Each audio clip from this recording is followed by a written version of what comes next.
You gonna make me slide.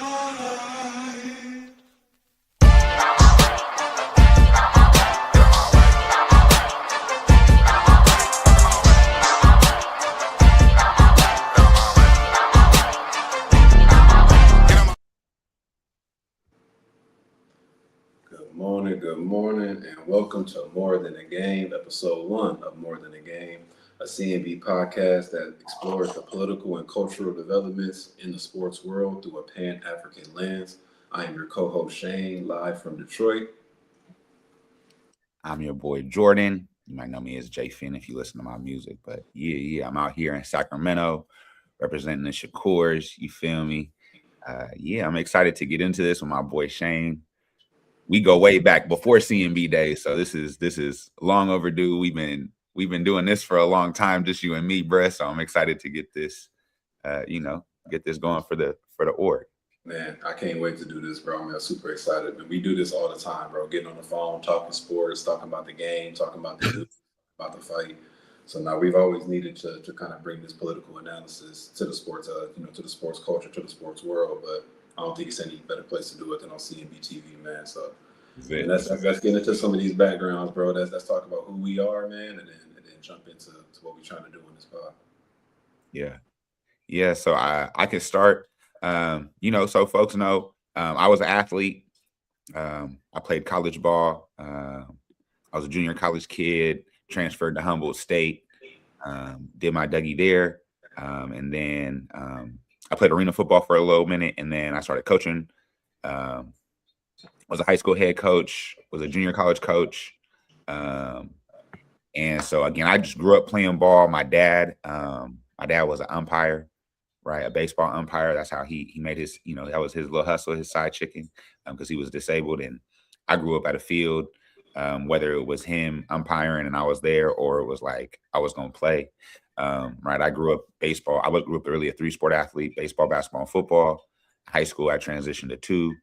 High school, I transitioned to 2, which was baseball and football. College came around, I transitioned to 1, right, and then. Again, just as a parent, right, I've got to, coach my babies in baseball, in basketball, in flag football, and so, done a wide variety of things. Had uncles who taught me boxed for a quick second when I got cut playing pro ball, but, I was like, ooh, this, this ain't really for me like that. But, and I think that's, one of the things that's always connected you and me is just like the athlete tip. So yeah, give us your background, my boy. Man, I grew up playing ball, bro. I was a basketball player, man. My dad is really a local legend out here. I didn't get the height that Pops got, you know what I'm saying? But hooped a little bit growing up. I was a little bit of a knucklehead. I wasn't really focused as much as I should have been, man. But somewhat of a late bloomer, bro. I got to be messing around somewhat on the semi-pro circuit, trying to get overseas, trying to play on this Euro Pro Connect kind of combine. COVID hit, man, and I immediately got an opportunity to start coaching one of my good friends. Shout out to Dre Fields out here. He just got the job at Plymouth Canton out here in Michigan. But we started off at Lincoln Park, downriver out here, maybe 20 minutes outside of Detroit. The first time coaching on the varsity level was the COVID year, bro. So, that was a real radicalizing experience in itself, realizing that it was more than a game, right? And that's kind of what I want to ask you about. When did you realize, you know what I'm saying?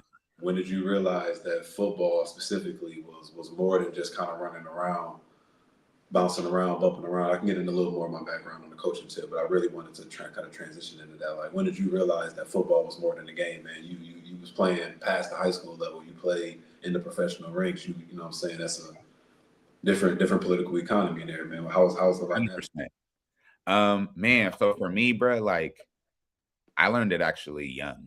I actually wrote an essay a couple years ago about it. It's called Dear Football.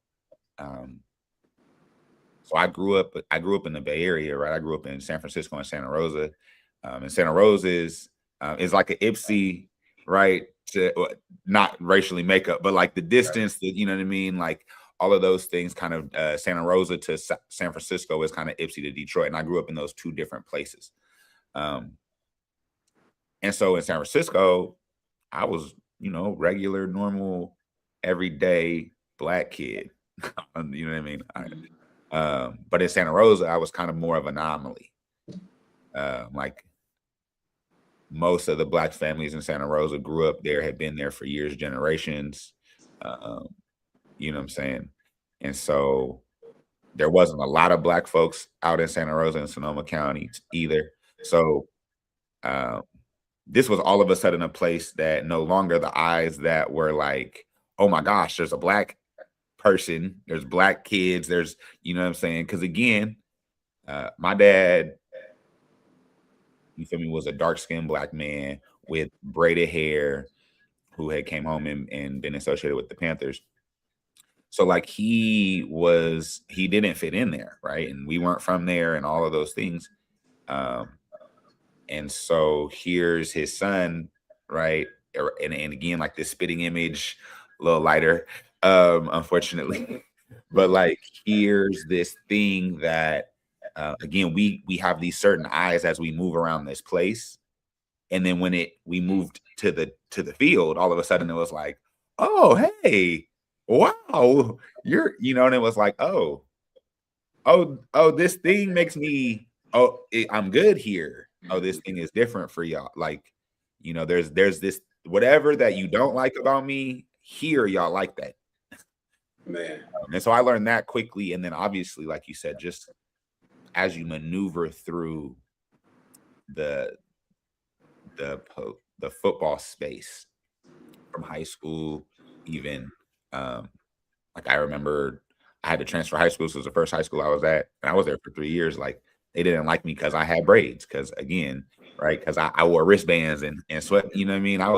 This is 2004, 5, 6. What? You feel me? So like, but that's not the kind of kid that they wanted. If they had a black kid, they want him to put a polo on and to wear Abercrombie and I'm saying I'm Jabos and Boo Boo Platinum, You know what I'm saying? So maneuvering that, transferring schools, figuring out how like, okay, like this football program is feeling different. You know what I'm saying? Maneuvering, recruiting, junior college to 4-year. You know what I'm saying? And then again, the pro space, even thinking about how, again, this is like the early days of social media, right? I remember getting a call from a pro coach and he was like, hey, what does this thing on your Twitter mean? It's like, oh damn. Yeah, Because again, I'm a kid, I'm 21, 21, 22. Baby. And again, it was like it was some football acronym nickname, and he's asking, is that a gang?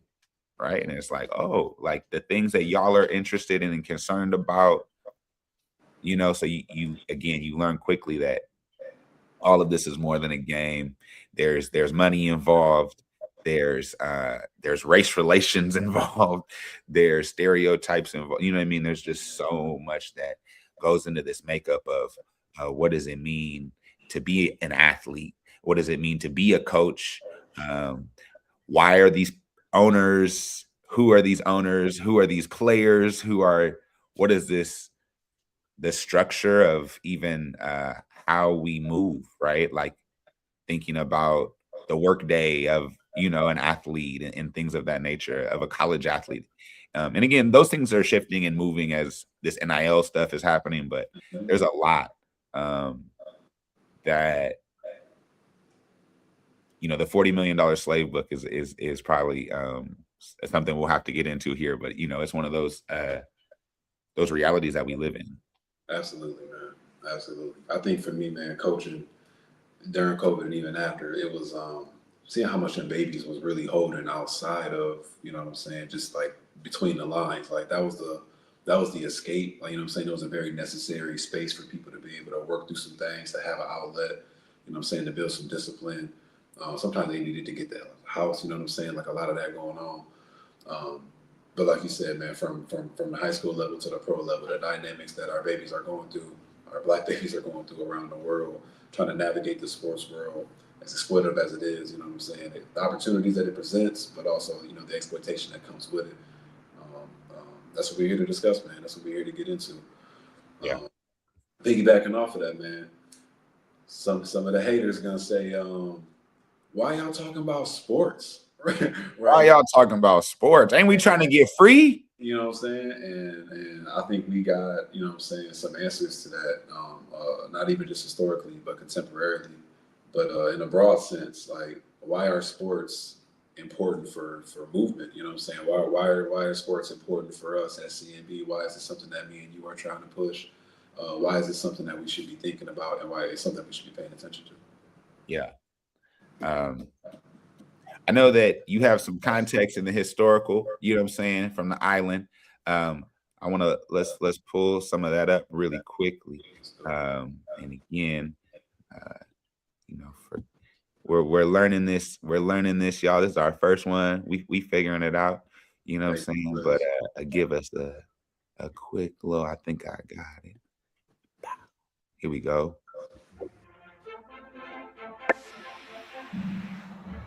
1,000,000 machete-wielding peasants jammed the square before Cuba's national capital in response to the call of Fidel Castro for a celebration of the 6th anniversary of his 26th of July revolutionary movement. It is perhaps the greatest mass rally ever staged in the Western Hemisphere, a telling demonstration of Castro's sway over the Cuban masses.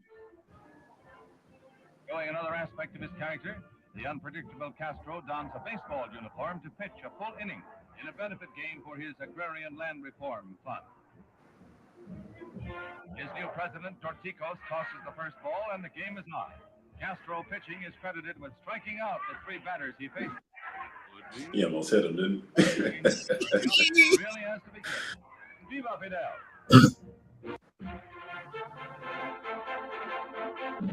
So one of my favorite clips, because it gives that political context, right? Like they wasn't just having a baseball game because Fidel and the Cubans like baseball, right? But it was related to the agrarian land reform, right? One of the, I think maybe the first act that Fidel enacted after the Cuban Revolution, giving land back to the peasants, like literally taking the land from the plantations and giving it back to the peasants for living, for housing, for growing, for sustainability of the country. So using sports as not even just like a morale booster, but like literally like who else has more funds that we can put into this? Who else can help us work on this? Who else wants to come toil the land?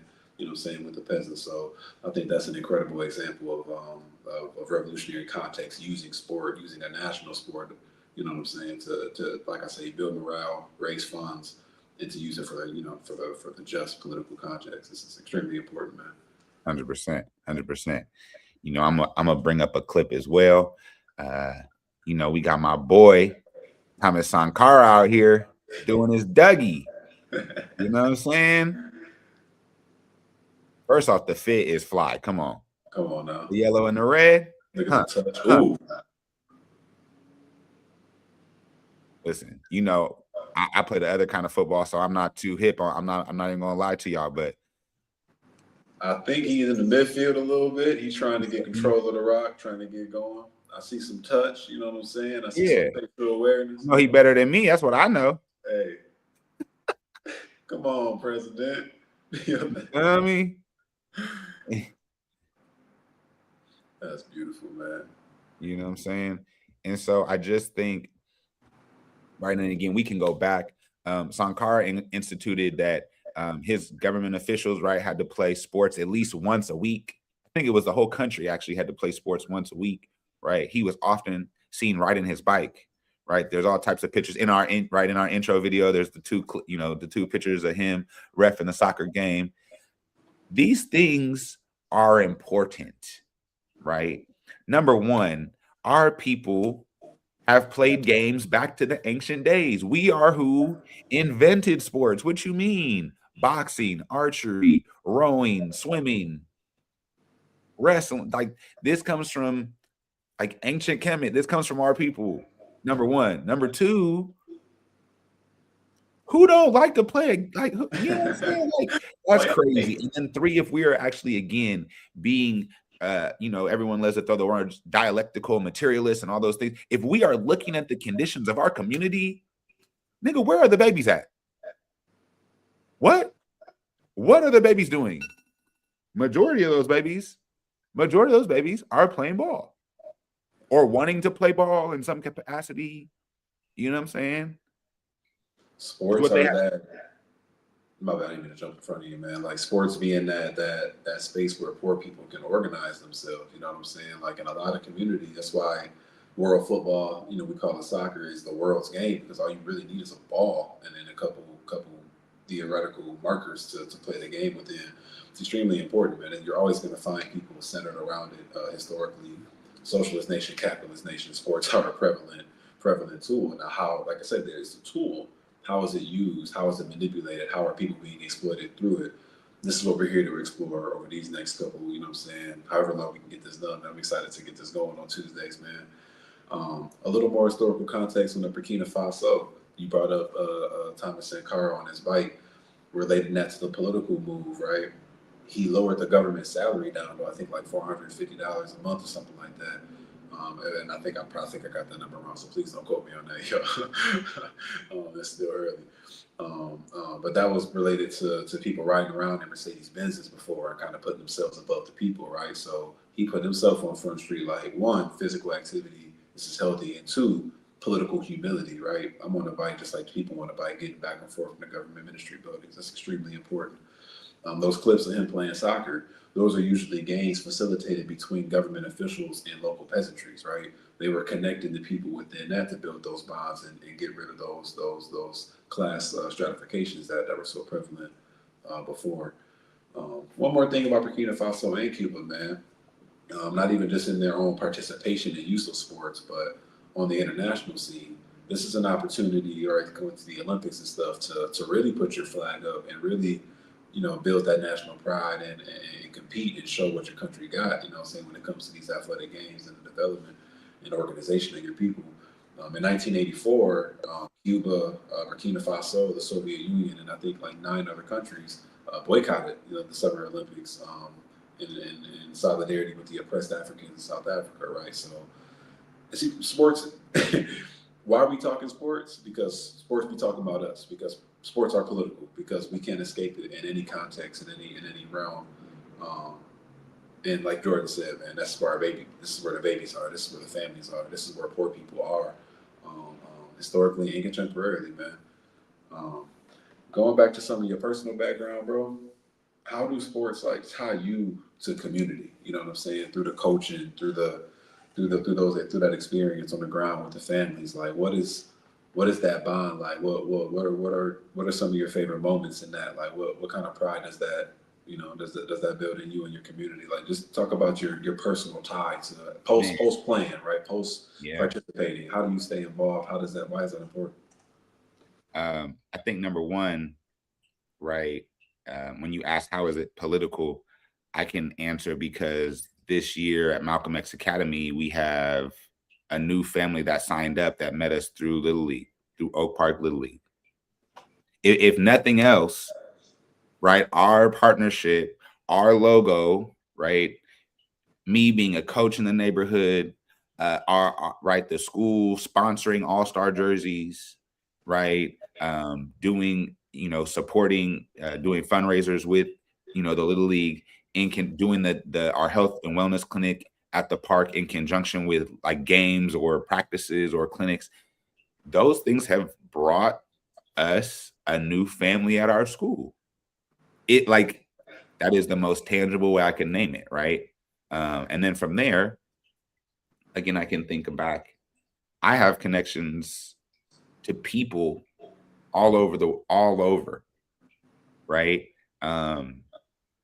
And that then gives us access to politicize folks, to whatever community they are in, whatever community they have access to, right? So I think that is something that we miss a lot, right? Just giving us contacts in different places. Because again, if we're talking about poor Black folks, African folks, right? Typically, we don't have the means to just be traveling and building connections and networking all over, but this thing can do that for us. Absolutely. Right? Even if it's just one tournament. Hey, we made one tournament, right? We had to save up, we fundraised, whoop-de-whoop, we made it to the tournament, but now we're meeting people from all over. That's huge. right? And then again, I know that as a coach, I get a chance to build with young folks, with their families, see those young folks turn into adults, see them, right? Maybe coach, maybe teach, maybe do whatever they're doing, right? And can even see how whatever we've poured into them as a coach shows back up in them pouring into their community. I have a former player right now. He's a videographer. Shout out to Splash Bakery. You feel me? Splash is he's La Russell's videographer. And anytime I see him, I don't know him as Splash, but I'm gonna call him Splash for this. Anytime I see him, he says, "Coach, I want to thank you. I never forget the conversation we had, after practice and da. And that is something that for him is shifted his perspective, his outlook, and the way that he is now moving in life. And now he is living his dream, right? Outside of ball, right? He was able to contextualize like, hey, this thing isn't my whole thing. I can find my happiness and fulfillment in this other way through being right this dope videographer and still having this great life, right? And being positive. And like you see just videos of this, this young man smiling all the time. He's always happy and having it. And that wasn't the young man that I met, right, at 17 years old. And so those exchanges, right? And again, now I get to see him shine in the way that I imagined him shining as a player, and it didn't work out that way. But here he is still on a stage shining, and he's able to talk to me and say, hey, part of this is from what we did in this moment, and again, this is someone who has then been able to pour back into the kids at our school. And so there's a cycle. And again, I think that is getting us back to these African practices, these traditions of pouring into our babies, allowing them to pour back out what we've given them, right? That was the rites of passage, right? You went hut to hut to hut, and you learned from different people, different skills, different trades, different whatever. And then you came out, right, ready to be who you needed to be for the tribe, for the village, for the community, but if we haven't given folks that opportunity to learn from different people and acquire those different things, the good and the bad from those folks, well, we hand them out into the world and then they're just deficient in certain things, right? And it's not even their fault necessarily. It's just we've gotten away from this practice. Agreed. Man, some of my best experience in life have come from sports. Some of my worst experience and my most, you know what I'm saying? But part of the story, right? You learn to deal with adversity on the fly, right? And it's an analogy. It's kind of what I like to talk about with sports. Like, again, it's more than the game. Like my favorite part about coaching is I love the tactics. I love winning. I love backdoor cuts. And I love offenses. I love presses. I love all the things that go into. I love boxing more than basketball. I love slips. I love game plans. I love ring generalship. You know what I'm saying? I love all the things about the sport. But it's the analogy for life and politics and reflection of the culture that is much more important to me. We're both educators, right? I neglected to bring that up in my background, being an educator, 5-6 years of coaching experience, played basketball my whole life, and then spent a lot of time in boxing gyms training myself. I couldn't compete as a kid, but I was a talented young kid. Me and my dad was just talking about that the other day. But those are my loves and backgrounds into the sports. But that analogy is super important, man. Because I don't know if you've heard this growing up or believe it, but you can kind of tell someone's personality by the way they hoop. You know what I'm saying? Like the way people interact in those sports. Football players, that's what they know. Right, and they kind of then reflect like people's personalities sometimes, not always, right? We don't want to stereotype people, but like sometimes those nuances are present, and I think that is a fun thing to explore. But being an educator, like you say, you can teach these youngins these life lessons, these political lessons, right? Or some of the things that we bring up. I talk about that when I'm in there. Like I don't change. Shane doesn't change when he gets into the court, when he puts on the whistle. I'm still an organizer, right? So they ask what you've been up to. Sometimes I gotta be like, oh yeah, I just got back from Cuba. And they're like, what is that? Like, why are you going there? These are 15, 16, 17-year-old girls in my case. And they're like, what are you doing? I coach with some of my best friends in the world, family, you know what I'm saying? And they be screaming from across the gym, y'all, Shane the activist, man, y'all can get into that later. But like, so the kids are coming up to me after practice like, What's an activist? What's you know what I'm saying? These opportunities, even just to sprinkle some of that in, but really going back to just like the game being the analogy, right? It's not about the ball going through the hoop. It's about the dedication, discipline, the preparation, the practice, the something bigger than you, right? Some of the work lessons, like you're not gonna like every play that's called. You're not gonna like the direction of every group you're in, every organization you're in. You know what I'm saying? These are important things to Sometimes do. I like the person that you need to work with to finish the job. You might hate them. Y'all might be trying to holler at the same person. Yeah. But it's important to be able to work through that, right? You work with somebody, but like be able to work through some of those differences, some of those dislikes. We need those things politically. We lack those things politically. And I think a lot of people, if they would have played sports, they wouldn't come into our spaces acting like this the first time they don't get what they want or the reaction they want, or the first time they're critiqued, right? Something that we grew up dealing with, good and bad. I'm not saying everything about the sports world is great. A lot of it is toxic, but understanding that we can learn a lot through that, being exposed to low stakes environments like that are important for the development of people and organizers in our context. 100%. 100%. Black folk in the U.S., man, we talked about some international context, and a lot of what our show will be, it will be international always. We have that politic, but exploring the way that our people at the crib have been used as tools, as symbols for U.S. imperialism, ways that people have used it to resist U.S. imperialism, right? It's the dialectic that you brought up earlier. It's not all good, it ain't all bad, it ain't all pretty, it ain't all ugly. So I'm excited to explore that, man. But for better or for worse, Black athletes have always been a prominent thing here, man. We can talk about Jack Johnson, first Black heavyweight, 1908. You know, we can bring up Jesse Owens running down the Nazis in the 30s. You know what I'm saying?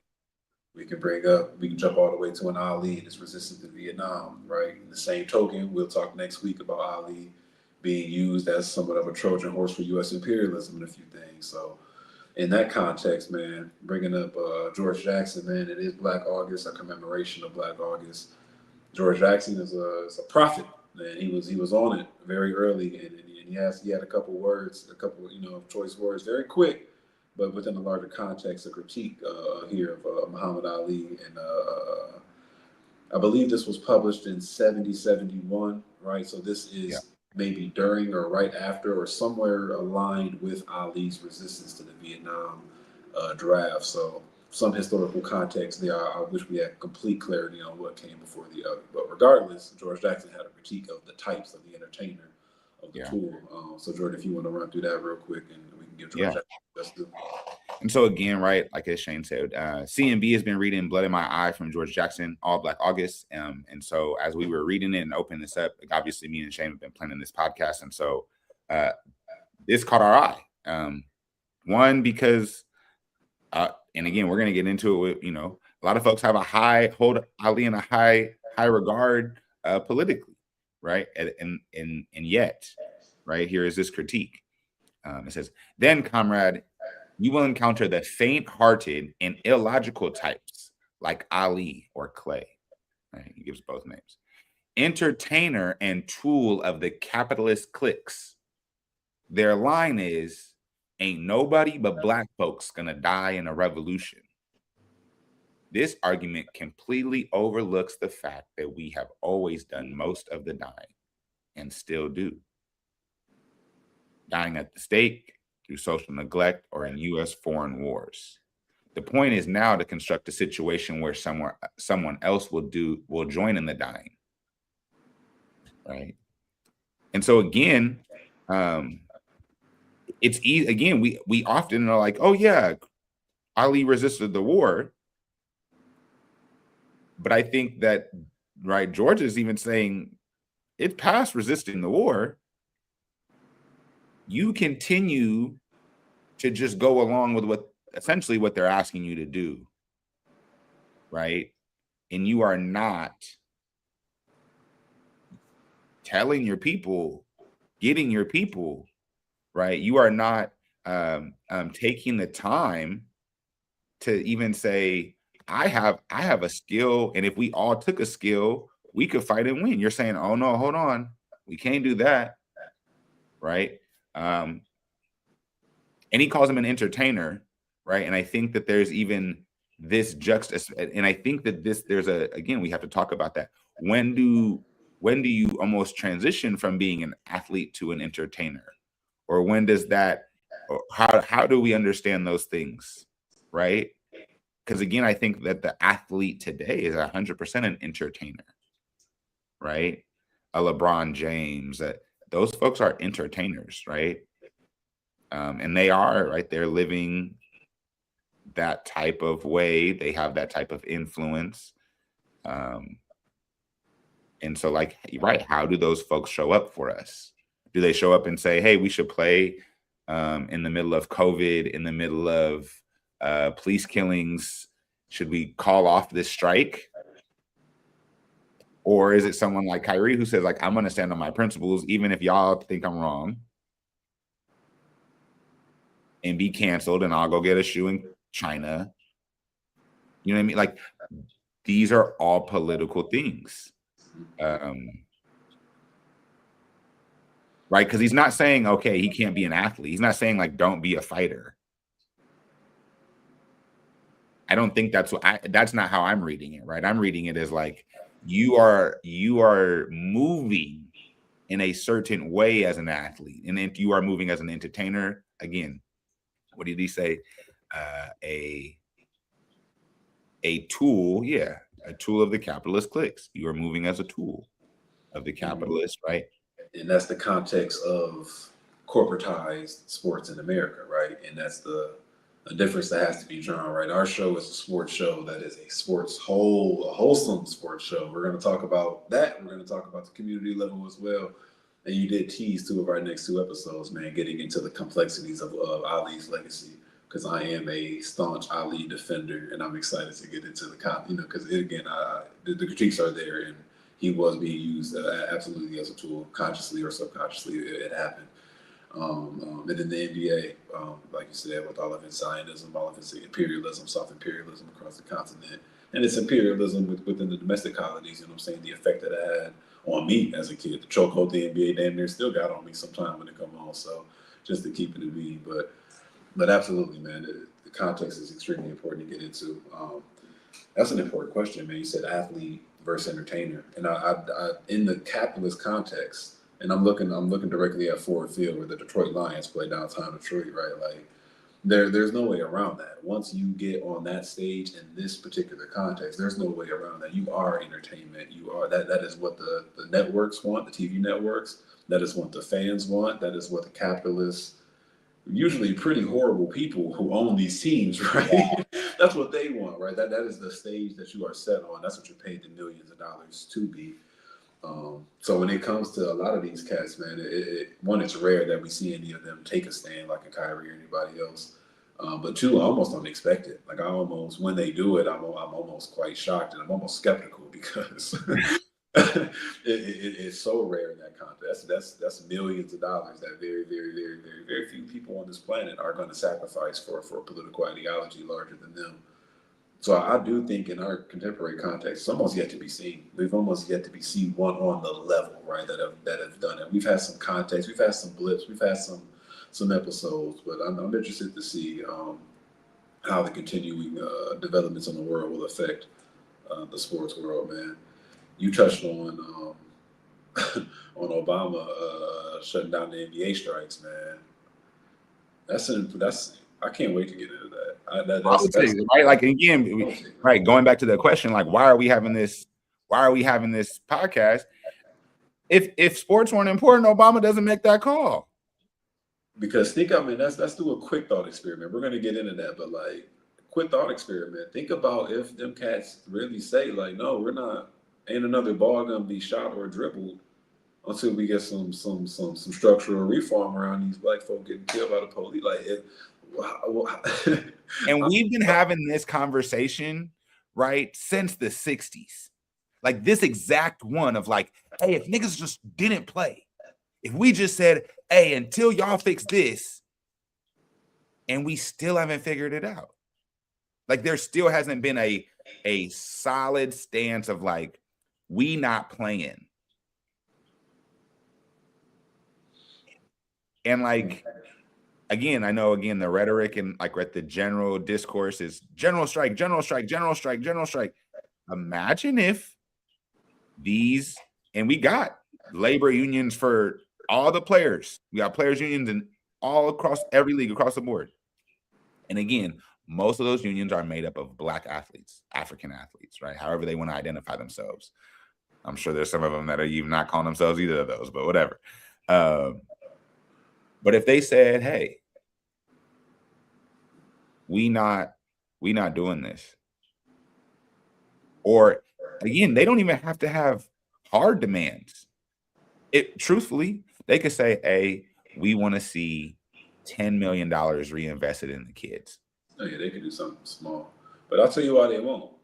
And again, this is back to the politics, man, the critique of unions in the capitalist context, especially in the professional sports realm. They are partners, right? So you get this collective bargaining agreement, and you get these and UAWs and all of that, but more or less your union leaders are they're partnering to make sure this thing doesn't stop.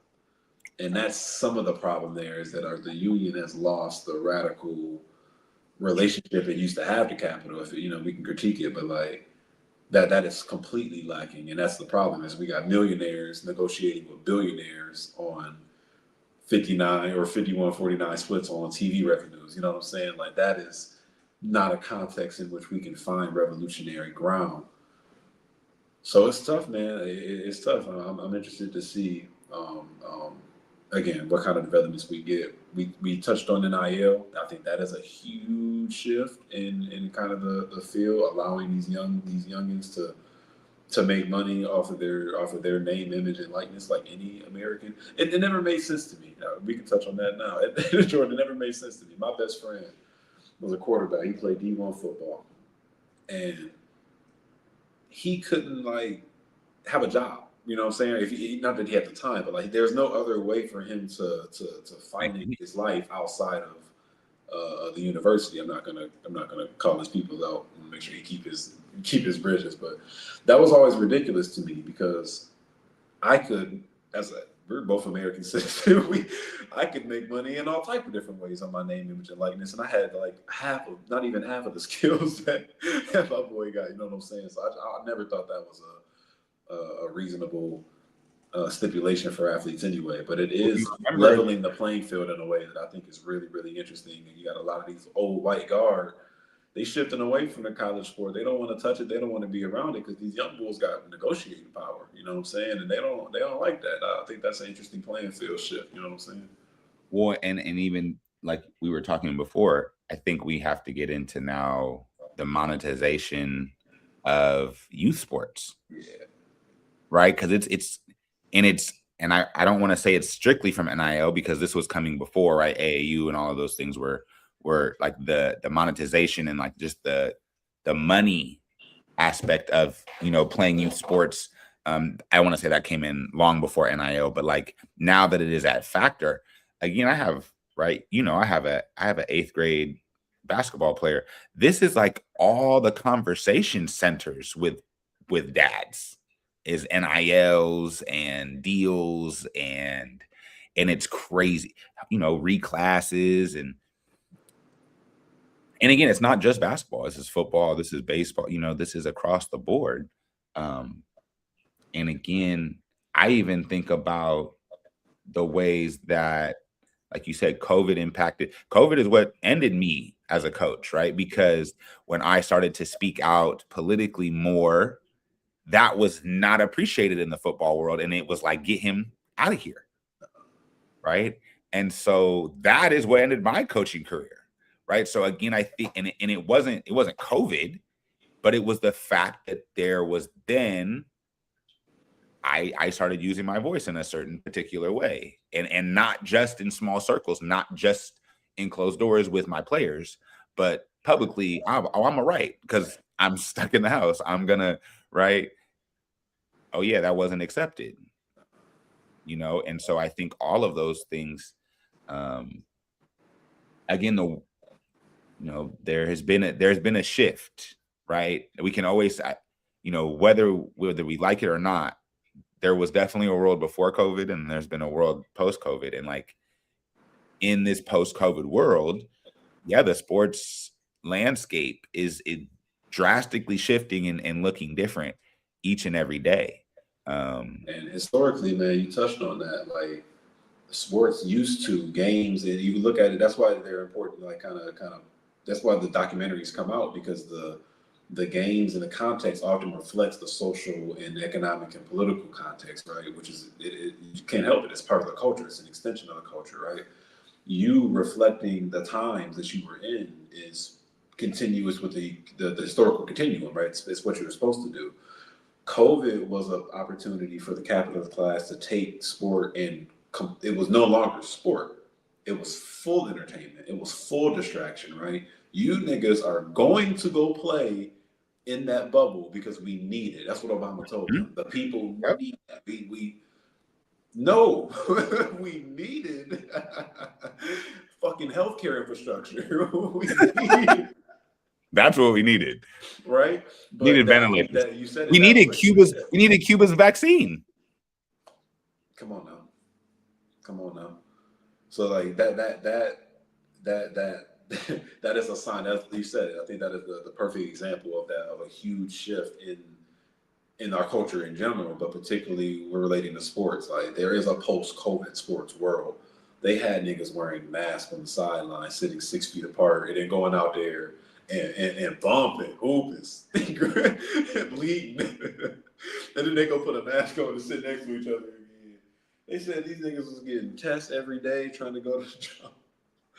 Again, I can't wait to dive into that. We got like 2 weeks until we dive into that, man. But again, sports as a tool and as a weapon, right? As a tool for building community and building infrastructure on a local level, and also a tool against our people as a distraction, as an exploitation, as your only way out, right? All the opportunities that it does provide, it's a problem. We know that a lot of our young bulls only see themselves as an athlete, and a lot of these cats, myself, turned 25, trying to realize like, damn, I kind of got to figure something else out, huh?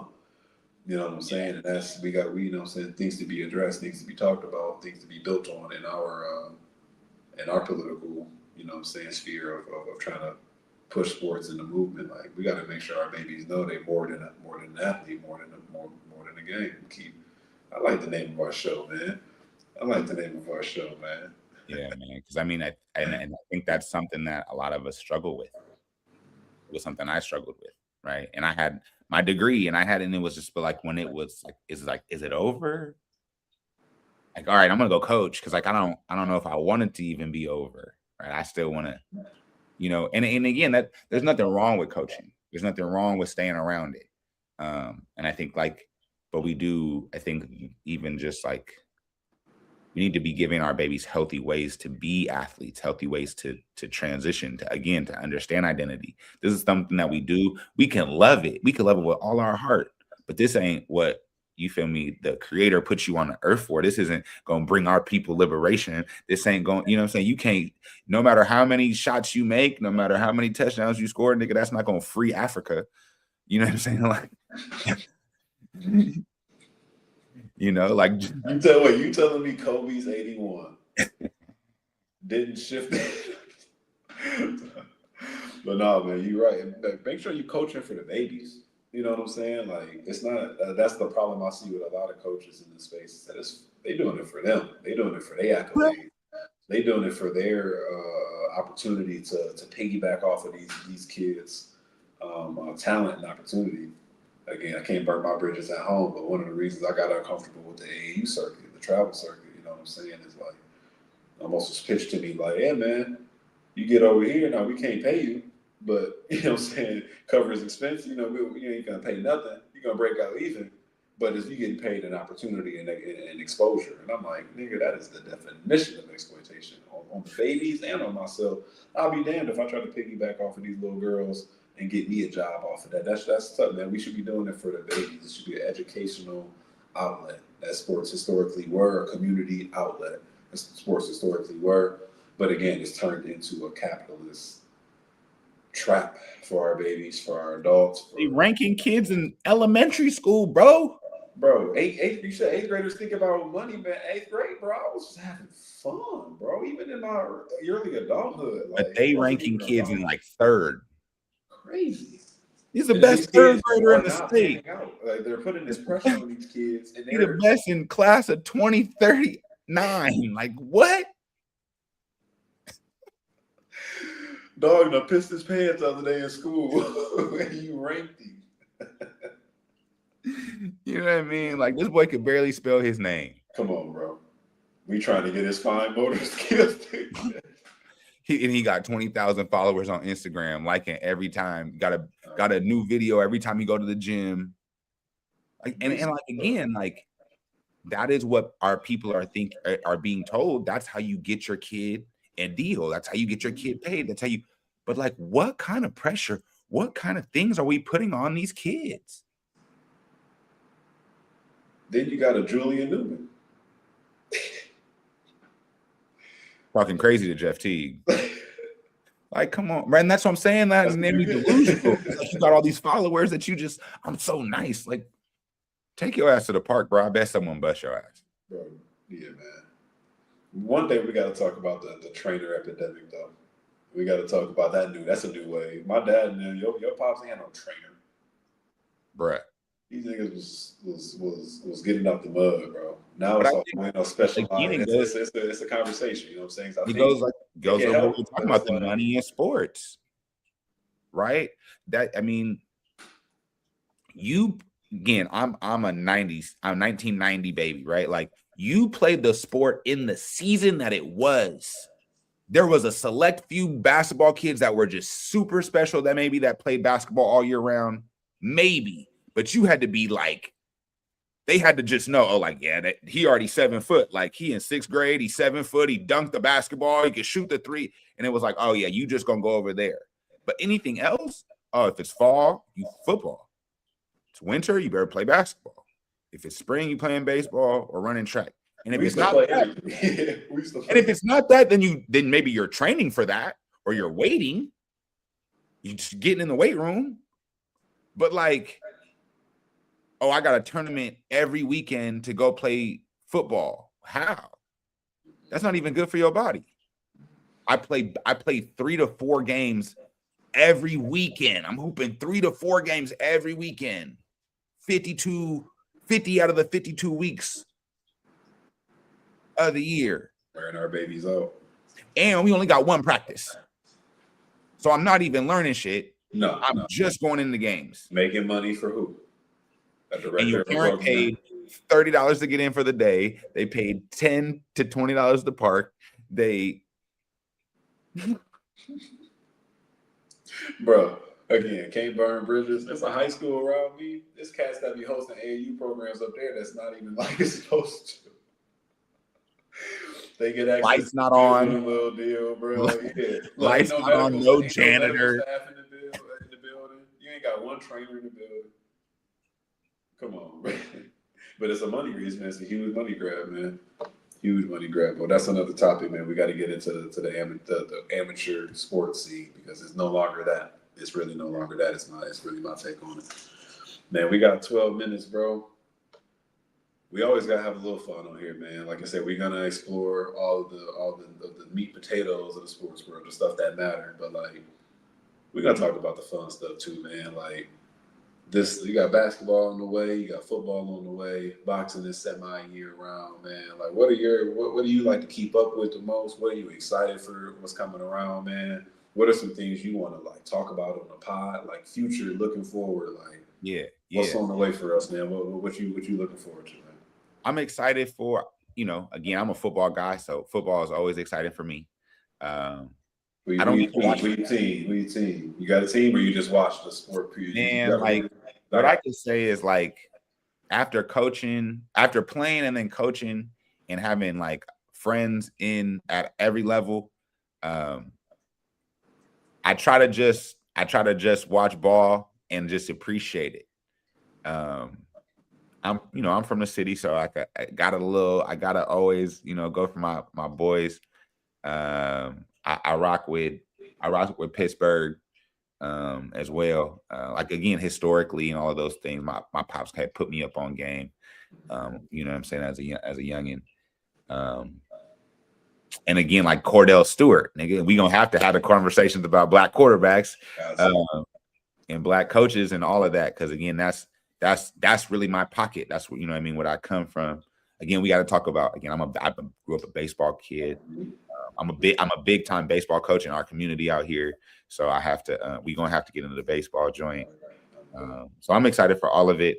And then again, you know, you and me have the love for boxing and hoop, so I know we share that. So I'm excited for all those things.